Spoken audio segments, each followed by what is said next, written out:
नाजरीन, आप देख रहे हैं प्रोग्राम खबर गर्म है। मैं हूं सोनिया अदनान और मेरे साथ मौजूद हैं एहतशामुल हक। नाजरीन, शहबाज शरीफ बैरून मुल्क के लिए उड़ान भरते भरते रह गए। क्या मामला हुआ, किसने रोका, क्यों रुकवाया, क्या अब वो बैरून मुल्क जा सकेंगे, इस पर बात करेंगे। इसके साथ साथ नाजरीन, गुज़िश्ता रोज शहजाद अकबर साहब ने प्रेस कॉन्फ्रेंस की और कुछ सबूत भी दिखाए 55 जिल्दों पर मुश्तबिल। उन्होंने कहा कि मैं सबूत लेकर आया हूं और साथ में ये कहा कि ये हैं वो ज़राए जो आप बताने से कासिर हैं। लेकिन इस सब के बाद सवाल ये उठता है कि ये ज़राए जो वो आकर मीडिया में बताते हैं, अदालत में इसको वो साबित क्यों नहीं कर पाती? क्योंकि यही सब जब अदालतों में साबित नहीं हो पाता तो फिर नाज़रीन वहां से शकूक शुबात जन्म लेते हैं कि एहतसाब के निज़ाम पर भी सवालात उठते हैं। और फिर हम देखते हैं कि अपोजिशन को भी ये कहने का मौका मिल जाता है कि हमारे खिलाफ 1 रुपए की करप्शन साबित नहीं हो पाई। और फिर जो बयानिया रहा है अपोजिशन का कि इंतकामी कार्रवाई का निशाना बनाया जा रहा है, इसको भी तक़वियत मिलती है। इसके साथ साथ लाहौर हाई कोर्ट का जो तफसीली फैसला आया है, इस पर भी हम देख रहे हैं कि नैब के खिलाफ पूरी एक चार्जशीट दी गई है, जिस पर नैब के ऊपर और भी सवालात उठना शुरू हो गए हैं। इसी सारे मामले पर बात करेंगे नाज़रीन। इसके साथ साथ मुंतखब अस्करी क़यादत का दौरा सऊदी अरब कितनी अहमियत का हामिल है ऐसे वक्त में जब हम देख रहे हैं कि पिछले कुछ अरसे से ताल्लुकात सर्द महरी का शिकार रहे हैं। अब अचानक से ये गर्म जोशी, इसके नताइज क्या होंगे, दो तरफा ताल्लुकात में क्या मज़ीद बेहतरी आएगी, सारी सूरत हाल पर नाज़रीन बात करने के लिए मुझे ज्वाइन किया है सीनियर सियासतदान सेनेटर अनवर बेग साहब ने। सीनियर सहाफ़ी भी हमारे साथ मौजूद हैं, जबकि कुछ ही देर में हमें ज्वाइन करेंगे सीनियर तर्जियाकार और major general retired Ejaz Awan साहब भी। आप तीनों का बहुत बहुत शुक्रिया। सबसे पहले अनवर बेग साहब, मैं आपकी तरफ ही आऊँगी। अनवर बेग साहब, ये शहबाज शरीफ साहब का जो सारा मामला रहा, इस पर हम देख रहे हैं कि ज़ाहिर है नून लीग का अपना एक मौक़िफ़ है, हुकूमत का अपना एक मौक़िफ़ है, लेकिन गुज़िश्ता रोज़ हमने देखा मुशीर एहतसाब शहजाद अकबर साहब ने प्रेस कॉन्फ्रेंस की और उनकी प्रेस कॉन्फ्रेंस को देखकर ये लग रहा था कि शहबाज शरीफ साहब के खिलाफ इल्ज़ाम साबित करना शायद दुनिया का सबसे आसान तरीन काम है, उनके पास शवाहिद मौजूद हैं। लेकिन बेग साहब, आपको क्या लगता है ये शवाहिद मीडिया से अदालत तक आते आते इतने कमज़ोर क्यों हो जाते हैं कि अदालतें मुल्जिमों को छोड़ने पर मजबूर हो जाती हैं? देखें जी, मैं ये समझता हूँ पहली बात तो ये है कि शरीफ ब्रादरान हमारे कोर्ट्स के बड़े लाडले हैं और ये चीज़ सेनेटर एतजाज एहसन साहब ने कहा और कई दफ़ा उन्होंने जिक्र किया, विच आई टेंड टू एग्री। अब जहां तक ये इनकी कन्विक्शन की बात है, एविडेंसेस लाते हैं, मुझे आज तक समझ में ये नहीं आया, जैसे आपने अपने इंट्रो में कहा कि वैसे तो टीवी मीडिया ट्रायल तो होता है बट कोर्टों में ये कर नहीं सकते। उसकी वजह है, अच्छा। मैं ये समझता हूं कि नैब के जो प्रोसिक्यूटर्स हैं बड़े कमजोर हैं और they are unable to plead the case before top lawyers of the country. यानी वहां आगे बड़े बड़े लॉयर्स खड़े होते हैं इनके, और ये हमारे जो प्रोसिक्यूटर्स हैं ये बेचारे सुबह उबर टैक्सी में आते हैं या छोटी सुजुकी में आते हैं, तो ये इनका इतना तजर्बा ना, इतना एक्सपोजर है। या तो फिर ये बैरिस्टर साहब हमारे खुद जाएं और जाके, खुद भी बैरिस्टर हैं, वो खुद जाके प्लीड करें गवर्नमेंट का केस। और नैब का जो प्रोसिक्यूटर जनरल है उसका तो मैं नाम भी नहीं जानता, वो तो कभी कोर्ट में अपीयर ही नहीं होते। वो उन्होंने छोटे से ये प्रोसिक्यूटर्स भर्ती किए हुए 1.5 लाख पे, 2-2 लाख पे, और इनसे केस करवा रहे, तो they are unfit to plead the cases in the courts. तो और उसके अलावा ये जो शहबाज शरीफ का और जो भी इनके शरीफ ब्रादरान के जो केसेस हैं, ये सब स्क्रिप्टेड है। ये पीछे से डायरेक्टर प्रोड्यूसर अलग हैं, ये सब एक्टर्स हैं, इनको इनसे एक्टिंग करवाते हैं। तो ये इस तरीके से मुल्क चल नहीं सकता। You have to make a decision कि भाई आपने ये करना है। अगर उन्होंने चोरी किए तो करें आप। अब आप देखें, नवाज शरीफ साहब 2 महीने के लिए गए, आज 1.5 साल हो गया है। अब हम टीवी के ऊपर चिल्लाते हैं कि जी वो वहां से आ नहीं रहे। अरे भाई, इमरान साहब जो हैं, he is such a popular character in the United kingdom, उनके क्रिकेट की वजह से, और उनकी इज्जत भी बहुत है वहां पे। और बोरिस जॉनसन जो प्राइम मिनिस्टर है, वो उनका पर्सनल दोस्त है।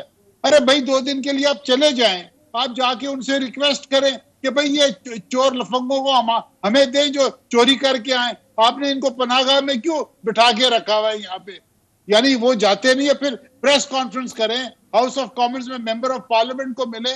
इमरान साहब अगर एक ट्रिप करते हैं यूके, मैंने पहले भी कई दफा कहा, I am sure that will have great effect. और उनकी मीडिया में बहुत इज्जत है, ब्रिटिश मीडिया में, तो फिर होगा क्या? तो मीडिया उनकी गवर्नमेंट के पीछे लग जाएगा कि जी पाकिस्तान जब रिक्वेस्ट कर रहा है अब भेजे इनको वापस। तो मैं ये समझता हूँ कि he has to make an effort, go to London and talk it out with British prime minister. इस तरीके से कुछ भी नहीं होना। ठीक है, ऐसे चलता रहा तो कुछ नहीं होगा। दिल में आपकी तरफ आऊंगी, आपको क्या लगता है ये जो सारा माहौल बना शहबाज शरीफ की जमानत को लेकर, बैरून मुल्क जाने को लेकर, आपको लगता है कि शहबाज शरीफ बैरून मुल्क जा सकेंगे? क्योंकि हुकूमत एक तरफ कहती है कि हमारे पास सबूत मौजूद है, जमानत के खिलाफ हम अपील करेंगे, फिर दूसरी तरफ हम देख रहे हैं कि नून लीग लाहौर हाईकोर्ट के तफसीली फैसले का हवाला दे रही है, तो जा सकेंगे शहबाज शरीफ साहब?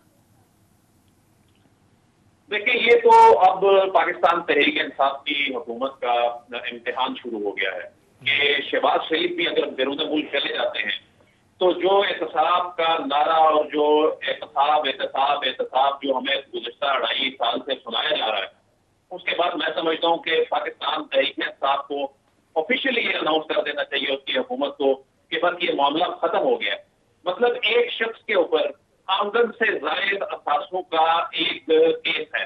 आमदन से जायद असासों का केस जो है, ये सेक्शन 9 जो है, ये सबसे खतरनाक सेक्शन होता है और इसमें बारे सबूत उस शख्स पे होता है जिसकी जायदादें होती हैं। यही मियां नवाज शरीफ के केस में हुआ, जो लंदन फ्लैट वाला केस था कि आप मनी ट्रेल दें, वो मनी ट्रेल नहीं दी, उसमें उनको सजा हुई।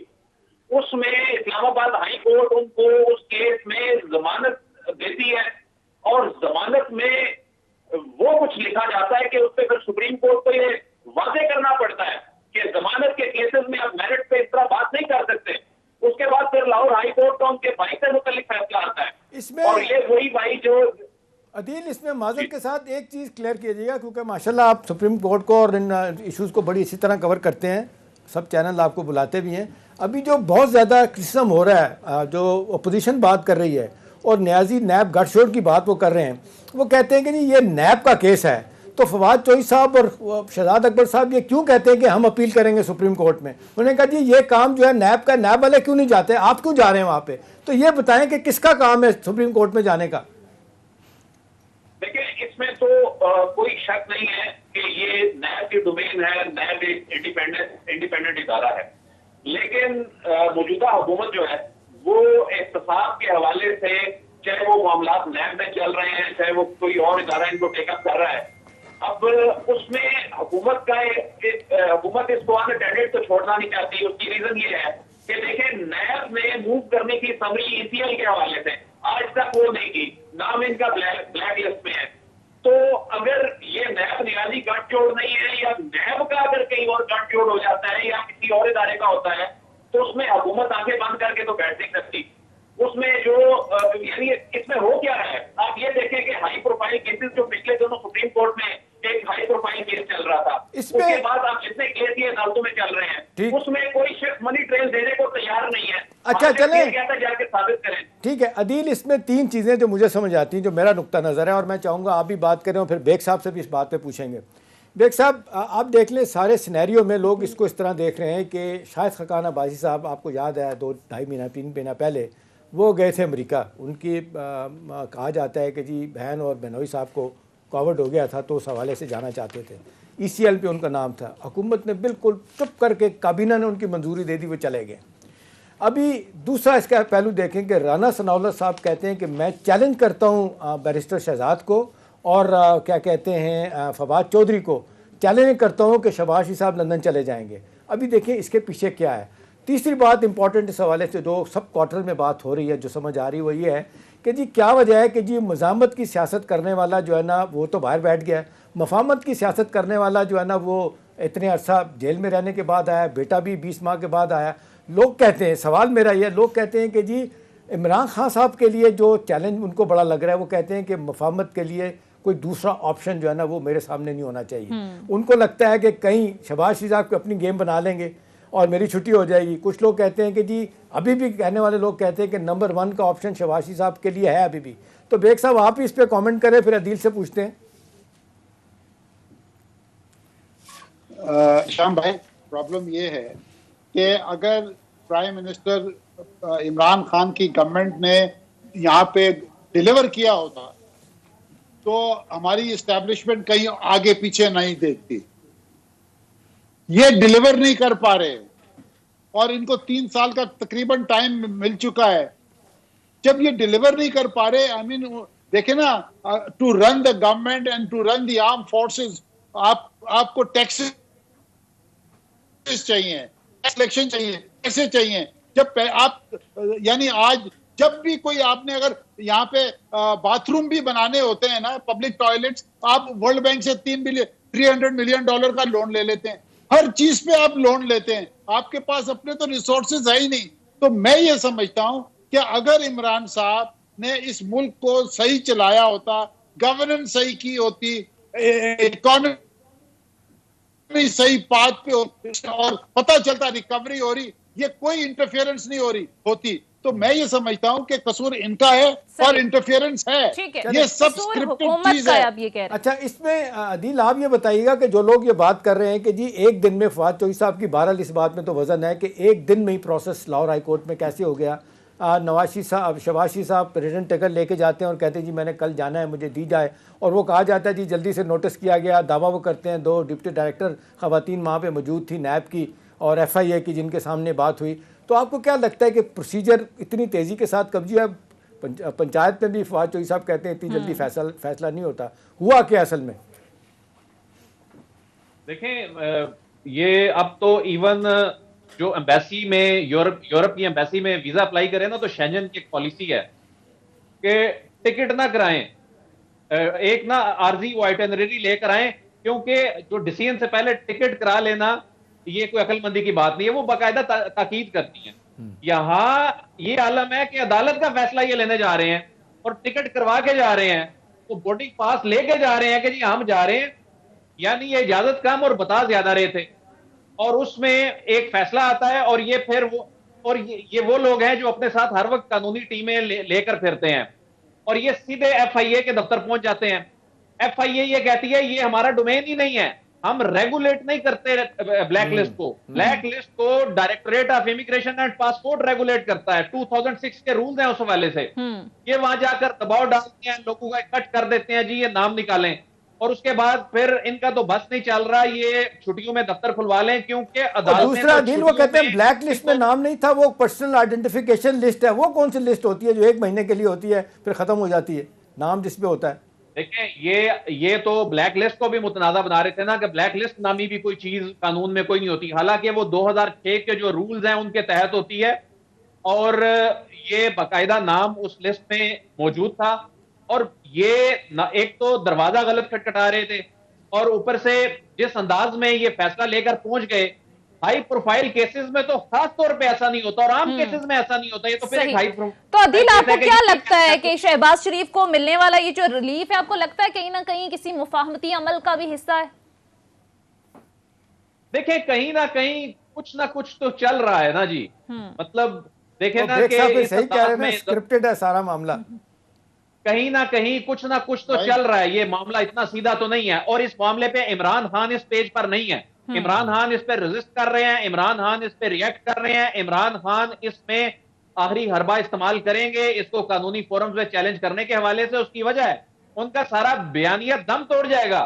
और जो अदालत अपने फैसले में लिख रही है जी शहबाज शरीफ ने रिश्वत नहीं ली, शहबाज शरीफ को कोई किक बैक्स नहीं मिले, तो ये केस आमदन से ज्यादा असासों का, जिसमें शहबाज शरीफ ने यह साबित करना है कि मेरे पास रकम कहां से आई। 7 बिलियन मनी लॉन्ड्रिंग हुई है। और उसमें जो सुर्खियां लगती हैं अखबारों में, उसमें जो फैसला आता है जाहिर है वही सुर्खियां लगनी है। और उसमें ऐसे लगता है कि शहबाज शरीफ से मजलूम शख्स इस वक्त पाकिस्तान में है ही कोई नहीं है। और ये फैसला हुकूमत के लिए भी जाहिर है एक बड़ा इम्तहान है। अदील वड़ाइच सीनियर सहाफी हमारे साथ मौजूद है, बहुत बहुत शुक्रिया अदील आपके वक्त का। नाज़रीन, यहाँ पर एक मुख्तसर ब्रेक लेते हैं, मजीद मौज़ूआत पर भी बात करेंगे। Stay with us.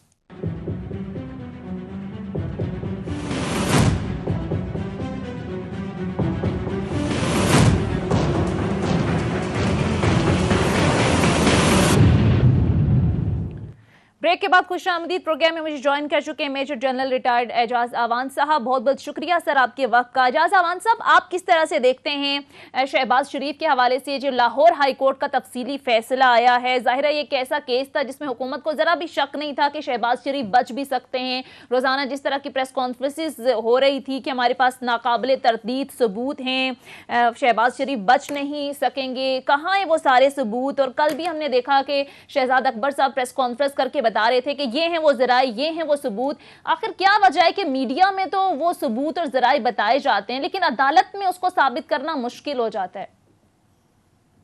Thank you Verma जी। देखिए, मुझे तो अदालती कवानीन और कानूनी पेचीदगियों का इस तरह इल्म नहीं है, लेकिन ये बात बड़ी हैरान कुन है कि बड़े बड़े वाज़ेह सबूत हैं जिनकी बात की जाती है, और जिस तरीके से जिन टीटीज का जिक्र है उनकी फैमिली के अकाउंट्स में आई हैं, उनके अपने अकाउंट्स में आई हैं, उनके बेटों ने बाहर से भेजे हैं, और यहाँ तक यही बताया गया है कि उन अशखास के नाम पर हैं जो कभी यूरोप गए ही नहीं, जिनके पास पासपोर्ट तक नहीं है। तो इतने वाज़ेह शवाहिद के बाद मुझे ये समझने से मैं कासिर हूँ कम अज कम कि अदालतों को क्या सबूत चाहिए और किस तरह का एसेट बियॉन्ड मींस के लिए प्रूव करने के लिए और कौन से सबूत चाहिए। ऐसा शख्स जो कभी मुल्क से बाहर गया ही नहीं है, जिसके पास पासपोर्ट तक नहीं है, अगर उसके हवाले से कुछ मिलियन पाउंड्स की या डॉलर्स की ट्रांजैक्शंस हैं जो इनके या इनके अहले खाना के अकाउंट में आई हैं, तो इसको मजीद क्या प्रूफ चाहिए? मैं कम अज कम, चूंकि लीगल एक्सपर्ट नहीं हूँ, मैं समझने से ये कासिर हूँ। मेरे समझ में तो यही बात आती है कि इस तरह के जो वसाइल हैं, इस तरह के जो सोर्सेज ऑफ इनकम हैं, वो यकीनन डूबियस हैं, क्लियर और शफाफ इनकम या आमदनी के जराए। तो जनरल साहब, आपको नहीं लगता कि अदालतों के इस तरह के फैसले जब आते हैं, तफसीली फैसला जिस तरह से लाहौर आया, तो इससे फिर अपोजिशन को और शय मिलती है, उनके मौक़िफ़ को तक़वियत मिलती है कि हमने तो करप्शन की नहीं है? कल भी जिस तरह से शायद खाकान साहब कह रहे थे कि 1 रुपए की करप्शन साबित करके आप दिखाएं, तो उनके मौक़िफ़ को तो फिर तक़वियत मिल्ती है ना। और दूसरा जनरल साहब, एक और यकीनन इस तरह के फैसले जो है ना अदालतों का वकार बुलंद कर रहे हैं, न क्रिमिनल्स का due process of law is taking place, न क्रिमिनल्स की हौसला शिकनी हो रही है, बल्कि इससे तो मैं समझता हूँ कि एहतसाब के निज़ाम का, कवानीन का और अदालती निज़ाम का जो तासर है वो इस कदर ज़ाइल हो रहा है कि एक आम आदमी को जो उम्मीद है वो भी ख़त्म होती जा रही है। क्योंकि आप इसी को देख लें कि ये जो अभी लेटेस्ट केस हुआ है जमानत का और उनके बैरून मुल्क जाने का, 7 तारीख को अदालत बेल कर रही है, जबकि टिकट उन्होंने 5 तारीख को ही हासिल कर लिया था बैरून मुल्क जाने का, और 7 तारीख को जमानत हो रही है। तो जमानत से अगर 48 घंटे पहले का टिकट एक्वायर्ड है, तो मैं ये समझने से बिल्कुल कासिर हूँ कि ये क्या हो रहा है। और एक और एलिमेंट भी है, उस पर भी जरूर आप कमेंट कीजिएगा। देखिए, वो कहते हैं 86 गवाह थे जिसमें से 12 पे जिरा हुई है। अभी बड़ा प्रोसेस लंबा था और बीच में रुक गया। 7 अरब रुपये की जो मनी लॉन्ड्रिंग हुई है, बहुत सारे सवालात थे, वो जवाब क्रॉस क्वेश्चनिंग थी, वो होने का टाइम नहीं दिया गया। दूसरा, ये लोग कहते हैं कि जी सुप्रीम कोर्ट का फैसला, उसकी नफ़ी की है हाई कोर्ट ने। वो कहते हैं कि जी मेरिट के ऊपर कोई शख्स ये नहीं कह सकता कि जी मैं 20 महीने में रहा हूँ अपना जेल में तो मुझे ज़मानत दी जाए। हमजा शहबाज के बारे में उन्होंने कहा था मेरिट की बात मत करो भाई, तुम्हारे पे बड़े सीरियस नौयत के चार्जेस हैं, जाओ हार्डशिप केस बनाओ। उसने हार्डशिप केस बनाया और उसकी ज़मानत हुई। यही बात जो है लोग कह रहे हैं कि जी इनका हार्डशिप का केस तो शायद बन सकता है कि ये पिछले कई महीने से 2 दफ़ा जेल गए हैं, तो शायद उस हवाले से तो रिलीफ मिल सकता है। केसेस की बुनियाद पे रिलीफ नहीं मिल सकता। जो इन पे इल्ज़ामात हैं, 7 बिलियन की जो मनी लॉन्ड्रिंग है, जिसके हिसाब से हुकूमत कहती है जी सारे के सारे एसेट बियॉन्ड मीन हमारे पास सबूत हैं, वो कहते हैं इस तरह ज़मानत नहीं दी जा सकती। जी सर। जी देखिए, एसेट बियॉन्ड मीन्स होना और केसेस का, बहुत ज़्यादा केसेस का होना और उनके ऊपर बहुत ज़्यादा गवाहान जिन पर अभी तक जिरा बाकी है, ये तो यकीनन जमानत की वजह नहीं है। हार्डशिप्स का लीगल कोई अगर पहलू है और उस पर जमानत मिल जाना, हार्डशिप का पहलू लिया ही नहीं उन्होंने वो पहलू लिया ही नहीं। मुल्क से बाहर जाने की दरखास्त वो पहले कर बैठे हैं, मुल्क से न जाने बाहर जाकर वो क्या करना चाहते हैं, और उनका दामाद और बेटा जो एब्सकॉन्ड कर रहे हैं, उनका अदालतों के सामने आकर सबूत मुहैया न करना। डे टू डे लाइफ में तो यही लगता है कि जो आदमी ड्यू प्रोसेस ऑफ लॉ से भाग रहा है यकीनन उसकी दाल में कुछ काला है। अगर इतना शफाफ इनकम होती, इतने शफाफ जराए होते और इसमें कोई एम्बिग्विटी ना होती, तो शायद उन्हें मुल्क छोड़कर एब्सकॉन्ड न करना पड़ता, भाग के वहां पे पनाह न जनरल साहब वो वापस आते और अदालतों का सामना भी करते हैं। एहतशाम साहब, अब फिर होगा क्या? क्या ऐसे केसेस बनते रहेंगे, लोग जेलों में जाएंगे, जमानत पर बाहर आ जाएंगे, साबित कुछ नहीं होगा? देखिए, एक चीज़ तो देखें, जहाँ पे बहुत ज़्यादा तनकीद सोनिया हो रही है हुकूमत के पार्ट पे कि जी केसेस तैयार नहीं की जाते, धड़ाधड़ आप रेफरेंस बना देते हैं, सबूत नहीं होते, अदालतों से ज़मानतें हो जाती हैं। लोग ये सवाल तो अपनी जगह पे डेफिनेटली कर ही रहे हैं ना कि जी आपके केसेस जिस तरीके से बनते हैं, प्रोसिक्यूशन वीक है, इन्वेस्टिगेशन आपकी ठीक नहीं है, फिर सवालिया निशान खड़े कर देती है सुप्रीम कोर्ट भी कि जी आपकी कनाइवेंस होती है और पॉलिटिकल इंजीनियरिंग की बात होती है। ये बातें तो अपनी जगह पे। सवाल ये है कि इस सारे मामले को इस तरह देखने की ज़रूरत है। मेरा अपना ख्याल है कि ये जो शहबाज शरीफ साहब का जो सारा सिलसिला बना है, मुझे लगता है उन्हें कहीं ना कहीं से एक बड़ी सपोर्ट है, और वरना ये हो नहीं सकता कि इतना प्रोसेस जो है ना वो आप छलांग मार के सब कुछ चले जाएं। तो ये लगता है कहीं ना कहीं सपोर्ट है। हाँ, जो मुझे लगता है कि पैनिक हुआ है सर, जो एक जुमला सुने बेग साहब, फिर आप जरूर कमेंट कीजिएगा। हुकूमत पैनिक कर गई है। आज देख लें, प्राइम मिनिस्टर साहब ने आके दौरे पे ब्रीफ किया, टॉप लेवल मीटिंग, और उसमें शहबाज शरीफ साहब का मामला भी डिस्कस हुआ है। तो सवाल ये बेग साहब, कहीं ऐसा तो नहीं है कि इनको ये ख्याल आ रहा है कि जी ससिए बेखबरे तेरा लुटे शहर बम्बोर, इनको लग रहा है नवाज शरीफ साहब भी चले गए थे ये भी चले जाएंगे, या इनको लगता है कि जी कोई अदारे उनको सपोर्ट कर रहे हैं, मैं इनको नहीं जाने दूंगा। ये कॉन्फ्लिक्ट तो अपनी जगह चल रहा है बेग साहब। ने देखा ये जो रिसेंट इलेक्शंस हुए हैं, बाई इलेक्शंस, वो सारे पीएमएलएन जीत गए। उसकी वजह है कि ये लोग कोर्टों में इनके केसेस लेके गए और पिछले 3 साल से मीडिया हाइप क्रिएट किए। एक बंदे को इन्होंने कन्विक्ट नहीं करवाया, विद द रिजल्ट कि जो प्रोपेगेंडा मशीनरी पीएमएलएन की है, it is much stronger and better and much more logical than the government machinery. और लोगों को अब ये इंप्रेशन मिल रहा है कि ये पॉलिटिकल विक्टिमाइजेशन हो रही है। लोग हमारे ये टीटियां ये वो नहीं समझते गांव में, वो कहते हो बड़ी ज्यादती हो गई है मियां साहब नाल।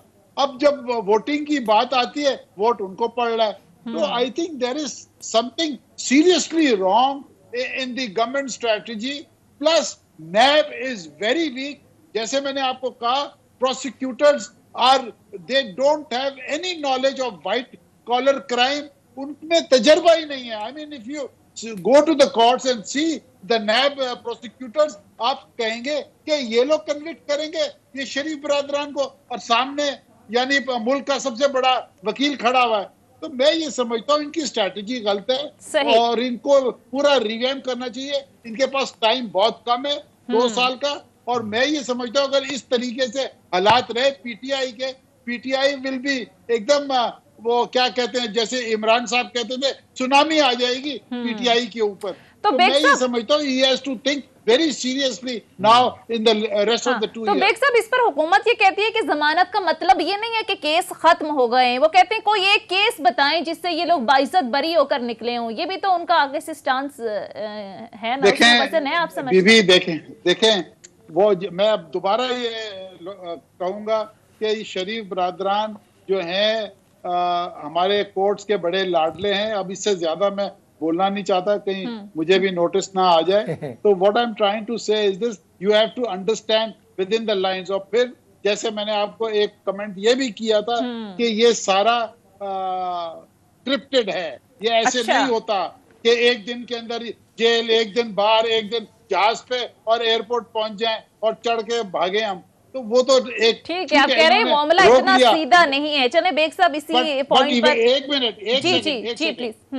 बट इवेंचुअली मुझे ये लगता है कि शहबाज शरीफ विल लीव। आप देखते रहिएगा, गवर्नमेंट जितनी भी जोर लगा ले, यही कोर्टों ने इजाजत दे देनी है। आप देखते रहिए और साबित कुछ नहीं हो पाएगा। ठीक है बेग साहब, एक मुझे कहा जा रहा है नाज़रीन मुख्तसर ब्रेक लेते हैं। ब्रेक के बाद जब वापस आएंगे तो वजीर आजम और अस्करी क़यादत के दौरे सऊदी अरब की अहमियत क्या है, इस हवाले से बात करेंगे। Stay with us.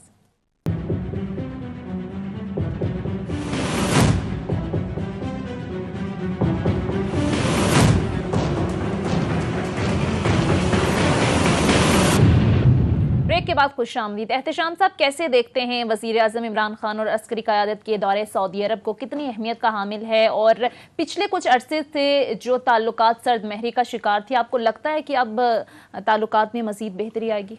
सोनिया, किसी जगह पे ब्लेसिंग इन डिस्गाइज भी होती है। ये जो बाइडन का इलेक्शन जीतना जो है ना, इस रीजन में मिडिल ईस्ट में जो है ना, बिल्कुल नक्शा बदल गया सियासत का। एक तो पहलू है, मैं बाद में बताऊंगा। फौरी तौर पे आप देख लें जहाँ से मामलात बेहतर हुए, थोड़ा सा पहले की बात है जब MBS मोहम्मद बिन सलमान जो वली अहद हैं, असल में रूलर वही हैं, वाले साहब तो बुजुर्ग हैं, फैसले यही सारे कर रहे हैं।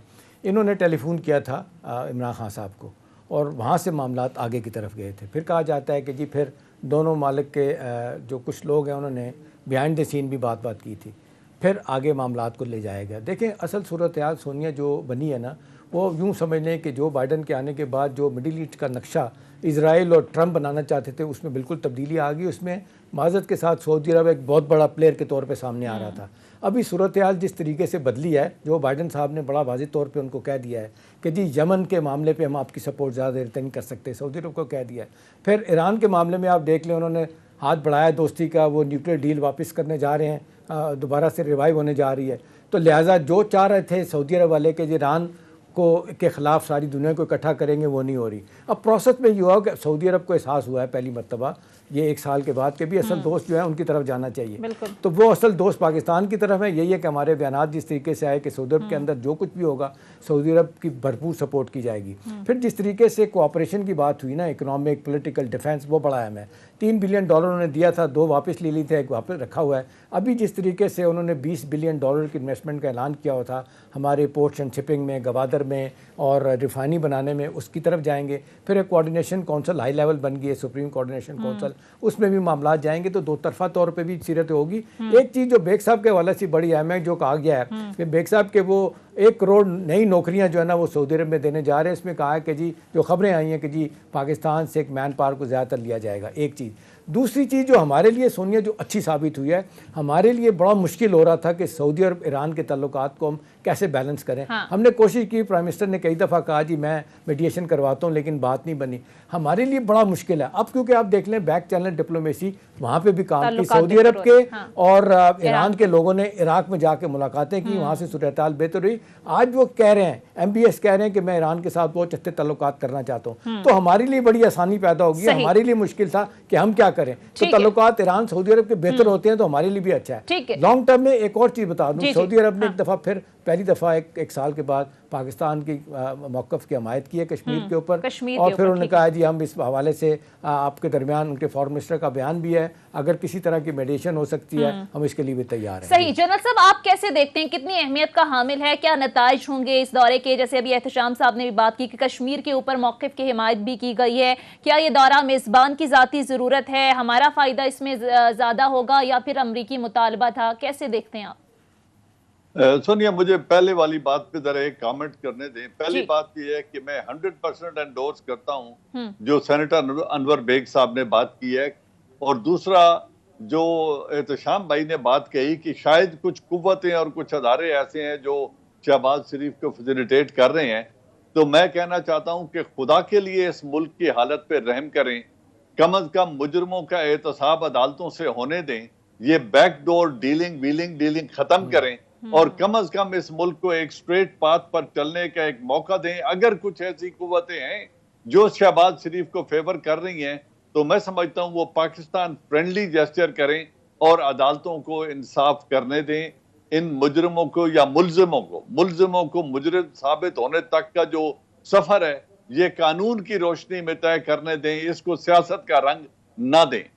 रही बात जो अदालतों के चहेते हैं, ये इसमें भी कोई दो राय नहीं है कि देखें जिन अपार्टमेंट्स में आज नवाज शरीफ और उसका पूरा खानदान बैठा है, क्या इनकी ओनरशिप में अब कोई शक रह गया है? सवाल तो सिर्फ ये था कि ये कब खरीदे, मुल्क से पैसा बाहर कैसे गया, और ये सोर्स ऑफ इनकम क्या था। इन 3 सवालों के जवाब माजल के साथ मैं इसी हवाले से मुझे नहीं समझ आता ये कितना मुश्किल मरहला है। सवाल इसी हवाले से मैं पूछता हूं, अदालतें तलाश करके इस अजाब से कौम को निकालें। 100% मैं आपसे एग्री करता हूं, लेकिन देखें जनरल साहब, शहबाज शरीफ साहब का भी बहुत बड़ा क्लाउड है। अभी देखें 2 दिन पहले जिस तरीके से सुने सर, सुने मेरा सवाल सुन लें, जवाब जरूर दीजिएगा।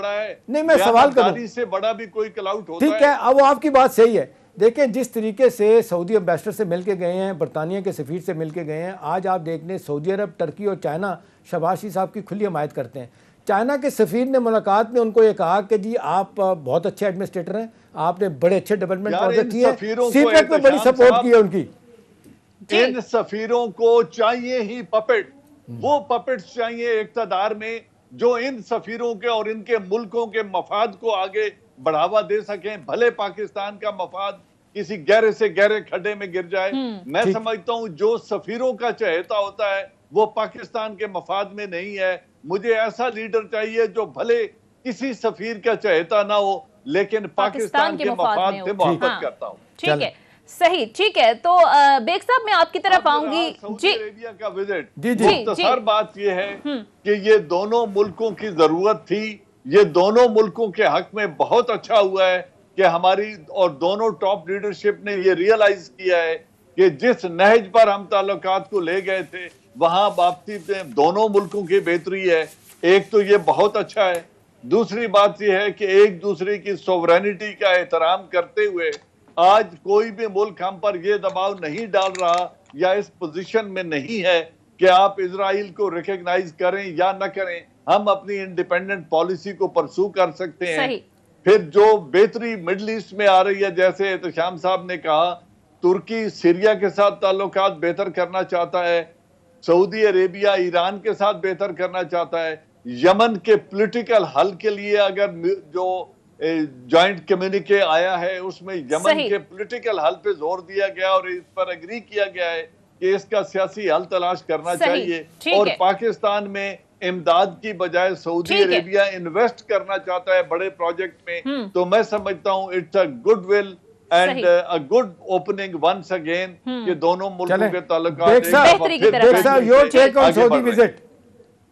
देखें जी, जहां तक विजिट का तल्लक है, I mean it is very heartening to learn कि भाई Pakistan Saudi Arabia again are back on the track. अभी जाहिर है जैसे जनरल साहब कह रहे हैं हर मुल्क का अपना इंटरेस्ट होता है, हमारा भी कोई इंटरेस्ट है, but you see we have to protect our interest. हमारा इंटरेस्ट इस वक्त क्या है सऊदी अरेबिया के साथ?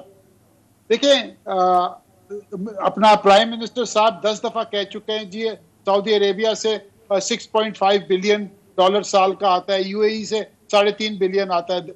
ये 10 बिलियन खाली ये 2 कंट्री से ये हमारी वर्कफोर्स भेजती है। मुझे हैरानगी इस बात पे है कि ये जॉइंट स्टेटमेंट जो आया है इसमें मैन पावर के ऊपर कोई जिक्र खैर नहीं है, रेस्ट एवरीथिंग इज मेंशन्ड। जो हमारा सबसे इंपॉर्टेंट ट्रेड है सऊदी अरेबिया के साथ वो एक्सपोर्ट ऑफ मैन पावर है और हम वहां से तेल मंगाते हैं, उसका जिक्र तक नहीं है। क्यों? शाह महमूद कुरैशी ने एक साइड लाइन पे पाकिस्तानी या किसी मीडिया को कहा कि जी इन्होंने 1 करोड़ बंदा मंगाना है और उसमें हमें शेयर मिलेगा, but why has that not been incorporated in the joint statement? हमारे लिए तो ये बहुत जरूरी है। और दूसरी बात, आई मीन ये जो हमारे ह्यूमन रिसोर्स के SAPM है जुल्फी बुखारी, वो नहीं साथ गया। क्यों? उसका जाना तो बहुत जरूरी था इस विजिट पे, क्योंकि ह्यूमन रिसोर्स के ताल्लुकात है, ना कोई ऑफिशियल गया है HRD मिनिस्ट्री का। मैं ये समझता हूँ कि ये मैन पावर के ऊपर ये हमारी लाइफलाइन है। This home remittances will increase. ठीक है, आपका पॉइंट आ गया है। मासरूद के साथ प्रोग्राम का वक्त खत्म हो गया है। बहुत सीनियर सियासतदान सेनेटर अनवर बेग साहब, मेजर जनरल रिटायर्ड एजाज आवान साहब, आप दोनों का बहुत शुक्रिया। एहतसाम साहब आपके वक्त का भी शुक्रिया। नाज़रीन, ये था हमारा आज का प्रोग्राम के हवाले से फीडबैक जरूर दीजिएगा। अगले प्रोग्राम तक इजाजत दीजिए। खुदा हाफिज।